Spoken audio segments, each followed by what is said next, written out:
الحمد لأهله والصلاة على أهلها أما بعد.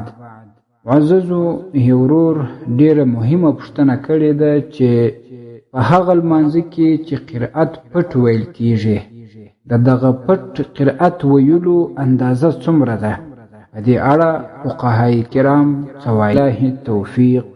محترمو، د راجح قول پر اساس باندې په هغه لمانځه کې چې قرأت پټ پکښې ویل کیږي د دې پټ ویلو اندازه دومره ده چې دا قرأت به خپله اوري.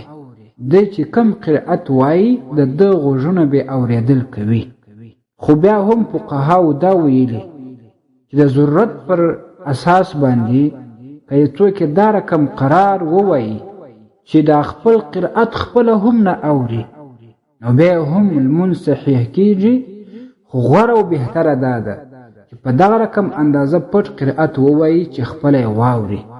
او په الفتاوی تترخانیه کې ویلي که یې څوک به دا رقم قرأت وایي چې ژبه یې لا هم نه شوري په زړه کې وایي دغه قرأت نه دی صحیح او نه یې دا لمونځ صحیح کیږي.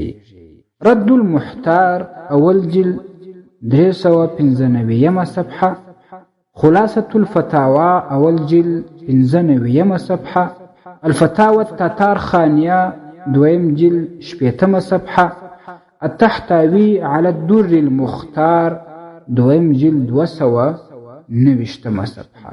والسلام عليكم ورحمة الله وبركاته.